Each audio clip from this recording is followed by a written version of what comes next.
Great. Yes, I think that the broadcast is now live.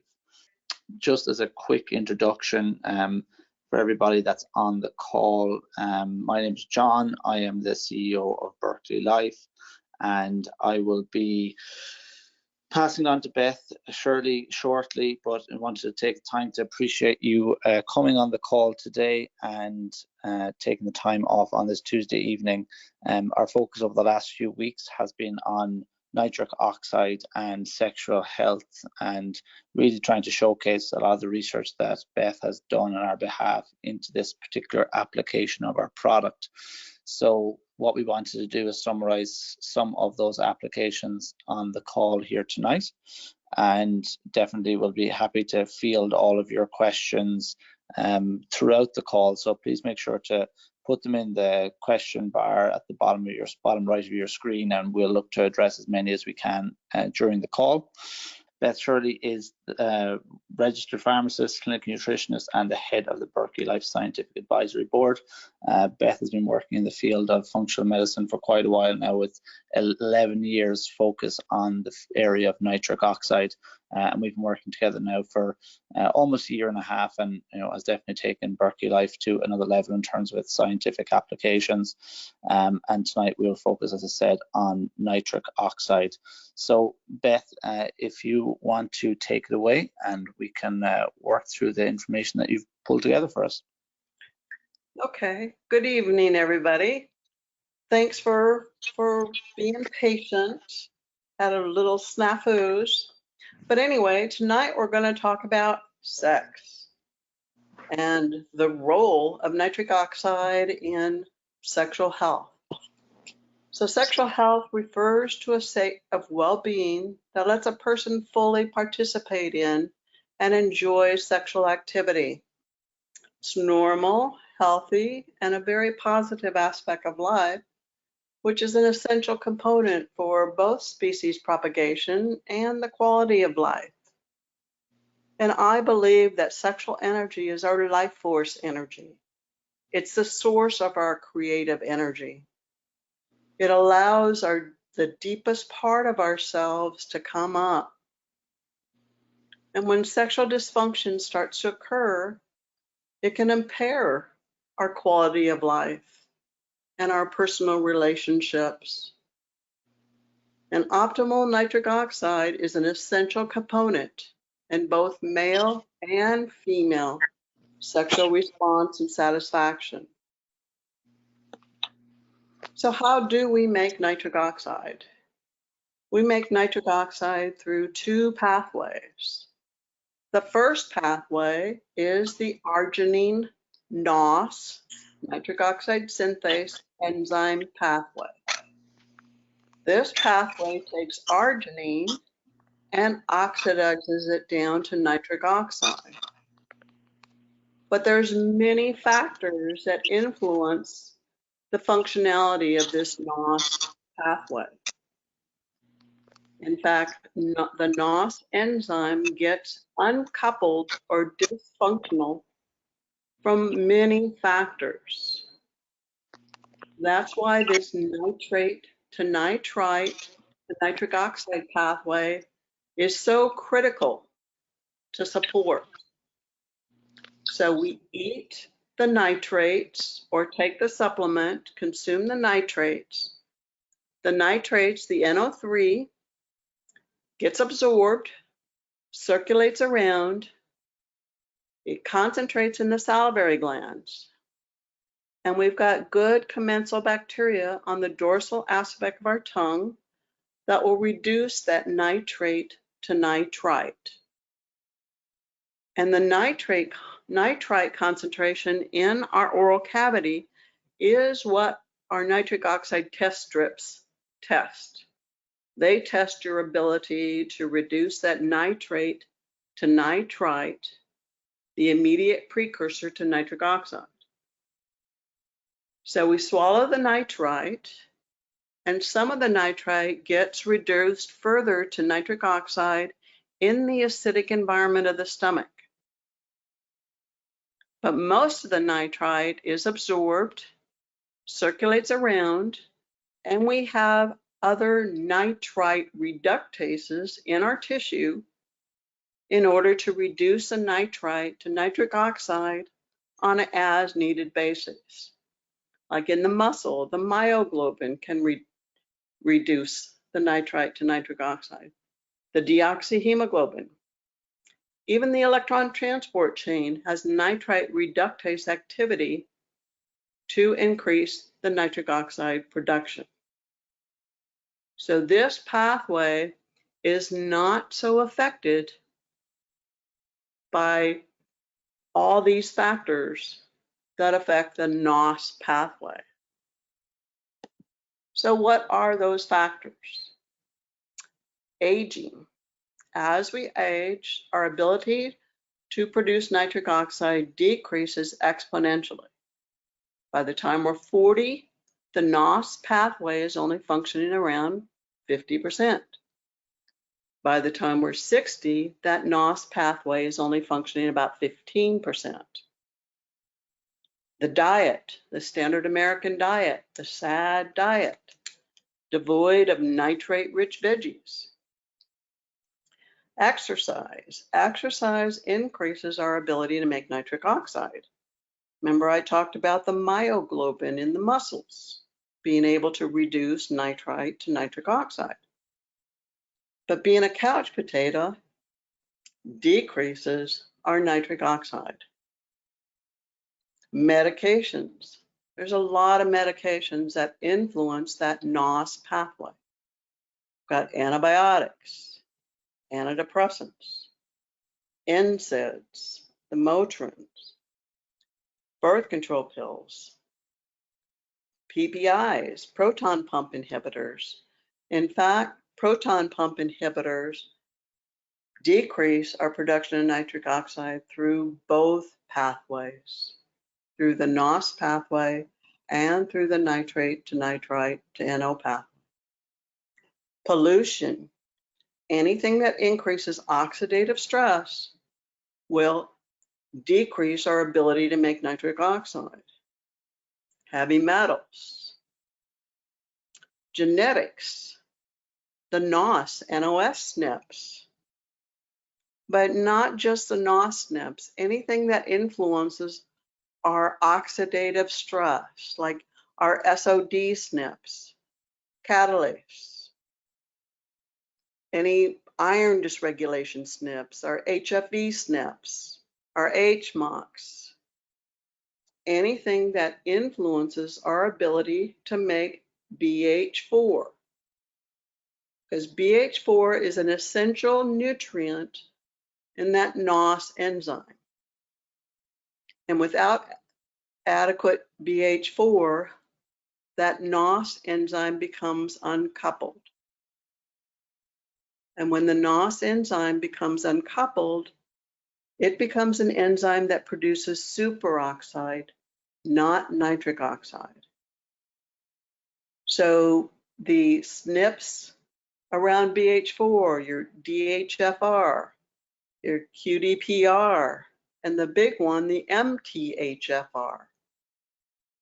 So if you've got MTHFR SNPs, you're by definition nitric oxide deficient because you're not able to make optimal BH4. And then the big one, stress. Stress decreases our production of nitric oxide, impairing our immune response, impairing our circulation and our microcirculation. So a lot of factors that go into our decreased nitric oxide formation as we get older. So as we get older, the production declines. And as you can see for this diagram right here, as women, we can hold on to our nitric oxide production a little better than men until we go through menopause. And then it kind of evens out with the men. But our estrogen production stimulates eNOS, the endothelial NOS, to increase the nitric oxide. So as you see over here, the progression of endothelial dysfunction is directly related to the amount of nitric oxide we can produce. By the time we're 40, we'll only be able to produce about 50% of the nitric oxide we were producing when we were 20. By the time we're 60, we're only producing about 15%. So this is why it's essential to support that nitrate to nitrite to nitric oxide pathway to increase our production of nitric oxide outright, but it also goes back around and recouples the NOS, increasing the nitric oxide there and decreasing oxidative stress.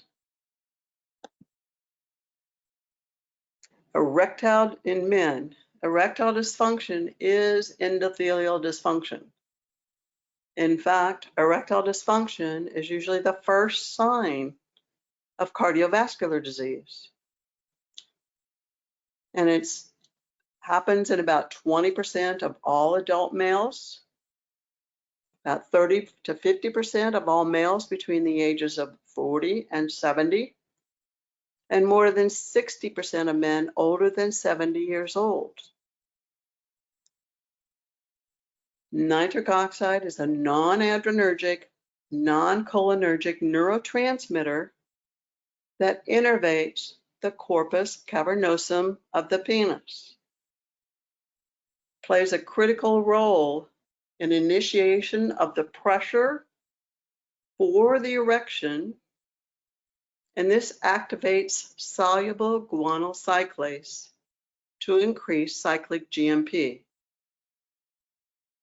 The cyclic GMP regulates the activity of the calcium channels to relax smooth muscles of the corpus cavernosum to allow engorgement. And this cyclic GMP is where the PDE5 inhibitors, the phosphodiesterase 5 inhibitors work, like Viagra and Cialis. So they prolong the action of the cyclic GMP to extend erections. They do not cause erections. In fact, somebody needs to have adequate nitric oxide in order to get the erection first, and then the PDE5 inhibitor will extend that. But if you don't have enough nitric oxide to begin with, you won't, these drugs won't work. And that's why they don't work in about 50% of the people. Testosterone has a dual action in the tissue. Testosterone will upregulate the NOS enzyme, increasing nitric oxide production, but it also modulates the PDE5 activity.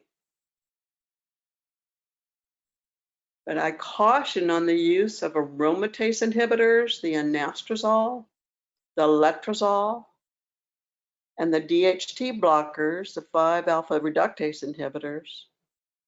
Both of these uncouple NOS, decrease the production of nitric oxide, and increase the occurrence of ED. So these aromatase inhibitors are used frequently in the alternative medical community for compound. They're put in compounded testosterone prescriptions or replacement therapy for men. And the DHT blockers, these are used for hair loss. But both of these drugs are connected with a high occurrence of ED. Let's talk about women now. Research shows that in the US, between 25 and 60% of women experience some sort of sexual dysfunction. Nitric oxide governs the female genital response. It's all mediated by nitric oxide. So nitric oxide is a potent vasodilator of clitoral, labial, and vaginal tissue. It's a non-adrenergic, non-cholinergic neurotransmitter to relax those smooth muscles and to increase the blood flow and response. We need that blood flow to be able to respond. Increased blood flow means better orgasms. Your estradiol, progesterone, DHEA, all these hormones support the eNOS, the endothelial NOS, production of nitric oxide.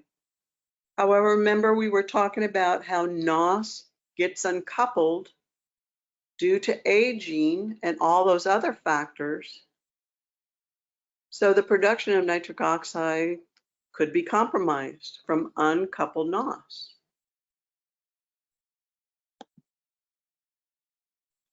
Nitric oxide acts like a neurotransmitter in the brain, which modulates the release of oxytocin and LHRH, luteinizing hormone releasing hormone. And both of these are central in the modulation of sexual behavior. Oxytocin, the cuddle hormone, the love hormone, increases nitric oxide through the NOS enzyme. And in turn, orgasms increase oxytocin. So we've got a good cycle here. Nitric oxide decreases anxiety, which increases sexual pleasure. Is involved in the creation of long-term memory. Study shows that memory and libido are closely connected. Nitric oxide enhances our ability to remember sex scents, the pheromones. Nitric oxide mediates vaginal lubrication. So as women, if we don't have optimal nitric oxide, we're unable to feel, to respond, or lubricate. So if as a woman, if I can't feel and I'm not lubricating, you're probably not very interested in having sex. SSRIs, they inhibit, uncouple the NOS enzyme, decreasing nitric oxide production, and this blocks arousal in both men and women. And this leads to problem with desire, arousal, orgasm, ejaculation. SSRIs uncouple NOS. Sufficient sleep is essential to the promotion of healthy sexual desire and genital response. There's studies showing that the longer sleep duration was related to a greater next day sexual desire. And this is a big one, obstructive sleep apnea increases a molecule called ADMA, asymmetrical dimethylarginine. ADMA uncouples NOS, decreases nitric oxide production, increases oxidative stress, and it's an independent risk factor for cardiovascular disease. Erectile dysfunction is clinically relevant in obstructive sleep apnea, even in patients with no previous history of cardiovascular disease.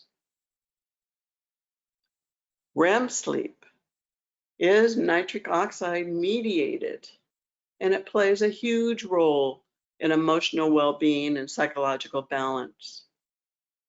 Nitric oxide regulates the release of acetylcholine and consequently the occurrence of REM sleep.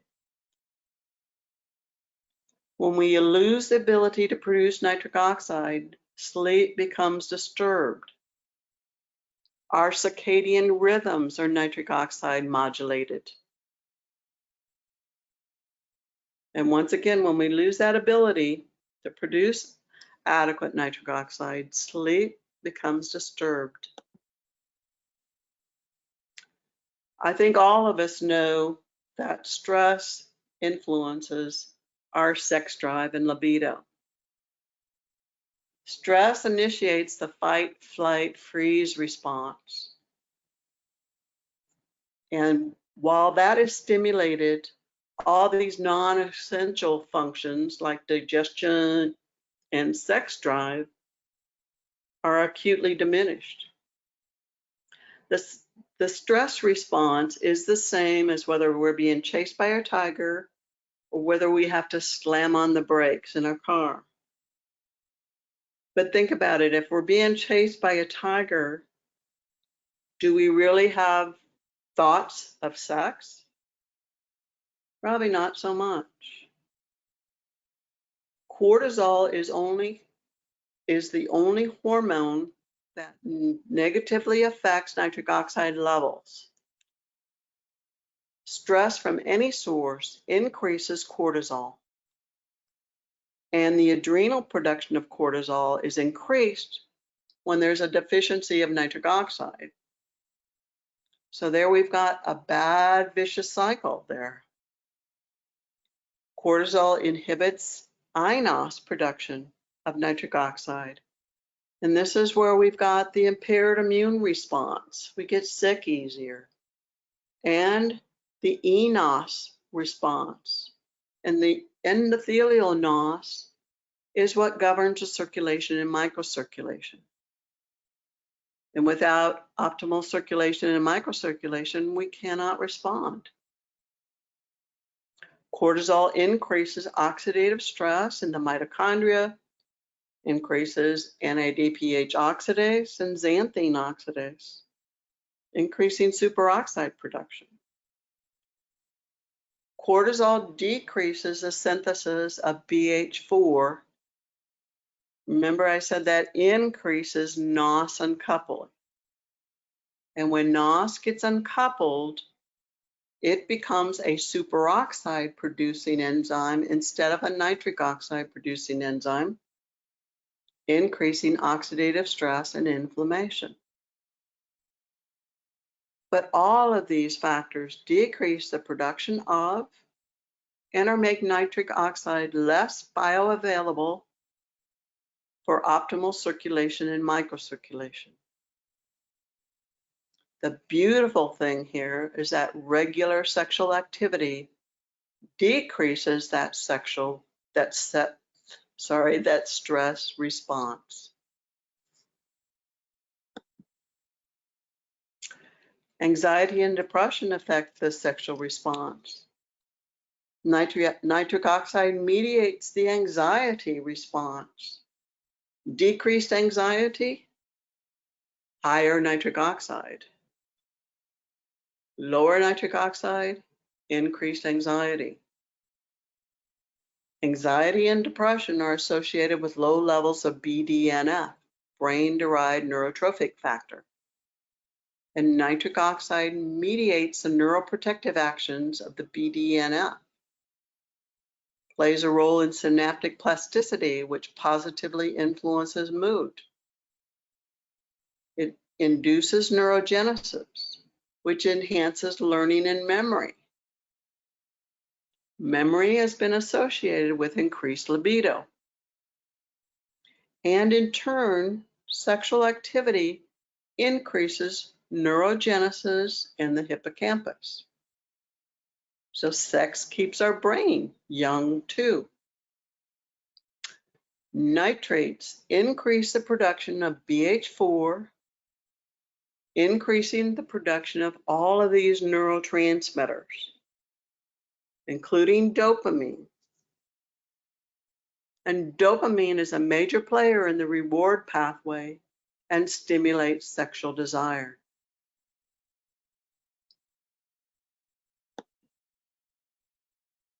So in summary, sexual desire is cultivated in the brain, and our sex organs rely on hormones and neurotransmitters to promote libido, as well as support the changes in blood flow needed for the sexual act. Nitric oxide production naturally decreases as we age, reducing to about 50% by the time we're 40, and as little as 15% by the time we are 60. And this is through that NOS pathway. That's by supporting the nitrate to nitrite, the nitric oxide pathway is so critical. It not only increases the nitric oxide directly, it goes back around and helps recouple that NOS. And when you recouple the NOS, you decrease the superoxide production and increase nitric oxide production. Optimal nitric oxide is an essential component in both male and female sexual response and satisfaction. So I know I talked a lot about NOS uncoupling, and I do have a white paper that I wrote last year that I'll be glad to share. We're trying to get it published, but that's where I really go into the factors and how we can recouple that NOS, and we'll be glad to share it with you. Absolutely, and thanks very much, Beth, for taking us through that. We did have a few questions that came in. The first question that came in was around, I suppose, how regularly someone needs to be taking nitrates or nitrate dose in order to see benefits for male or female sexual function. The study shows that it takes at least 300 to 400 milligrams of nitrates to make changes in circulation, microcirculation, and exercise endurance. And so we've gone by that in formulating the Berkeley Life. So with the Berkeley Life product, I usually have people take 2 capsules in the morning as a regular dose, and then add another 2 capsules about an hour prior to sexual activity. And this could be used for both men and women. But you can always tell, like you can get some nitric oxide test strips and test your levels. And you keep it in the threshold level, and you can tell whether you need to either add some nitrate-rich veggies or add a couple more capsules. Great. The other question then, we have some practitioners on here who are using shockwave therapy and wanted to know how shockwave therapy and for, say, ED, or I think it's been used now also for female sexual health, how this would combine with nitric oxide. Oh, that's absolutely fabulous. That's wonderful. Because the shockwave therapy will help open it up, but we still need that nitric oxide production. So those two make a really good partner. This will improve your results from the shockwave therapy. We do have some great patient education flyers that we worked on getting developed for the month that's in it. So if you would like to receive some of those to your practice, just email info@berkeleylife.com and we'll be happy to send you out as many as you need, along with some of our test strips so you can start testing your patients. So yeah, if any of you are interested in that, just email info@berkeleylife.com and we will be happy to get those informational flyers out so you can start to share this information with your patients. So that is everything for us this evening. Again, thank you for staying despite the delay that was on my end, and I thanks again Beth for taking time to put together the research and for sharing with us here tonight. We really appreciate it, and we will speak to everybody again next month when we do our next webinar. Thank you, everybody. Great, thanks Beth. Bye now. All right.